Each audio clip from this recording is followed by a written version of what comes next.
ہم سے موسیٰ بن اسماعیل نے بیان کیا، ان سے وہیب نے، ان سے حشام نے فاطمہ کے واسطے سے نقل کیا، وہ اسما سے روایت کرتی ہیں کہ میں عائشہ رضی اللہ تعالی عنہا کے پاس آئی، وہ نماز پڑھ رہی تھیں۔ میں نے کہا لوگوں کا کیا حال ہے؟ تو انہوں نے آسمان کی طرف اشارہ کیا، یعنی سورج کو گہن لگا ہے۔ اتنے میں لوگ نماز کے لیے کھڑے ہو گئے۔ حضرت عائشہ رضی اللہ تعالی عنہا نے کہا اللہ پاک ہے۔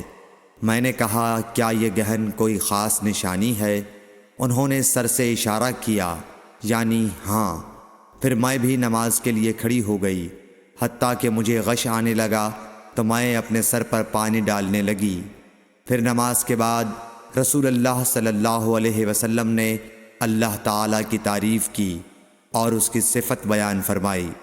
پھر فرمایا جو چیز مجھے پہلے دکھلائی نہیں گئی تھی آج وہ سب اس جگہ میں نے دیکھ لی، یہاں تک کہ جنت اور دوزخ کو بھی دیکھ لیا، اور مجھ پر یہ وحی کی گئی کہ تم اپنی قبروں میں آزمائے جاؤ گے۔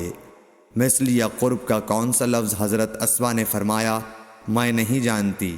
فاطمہ کہتی ہیں یعنی فتنہ دجال کی طرح آزمائے جاؤ گے۔ کہا جائے گا قبر کے اندر کہ تم اس آدمی کے بارے میں کیا جانتے ہو؟ تو جو صاحب ایمان یا صاحب یقین ہوگا۔ کون سا لفظ فرمایا؟ حضرت اسما نے مجھے یاد نہیں۔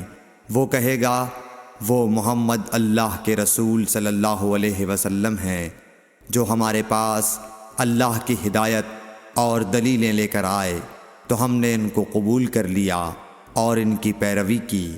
وہ محمد صلی اللہ علیہ وسلم ہیں۔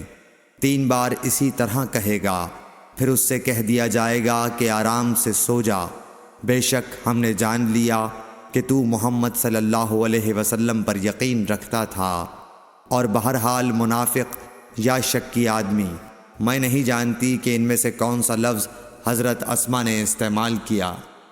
تو وہ منافق یا شکی آدمی کہے گا کہ جو لوگوں کو میں نے کہتے سنا میں نے بھی وہی کہہ دیا، باقی میں کچھ نہیں جانتا۔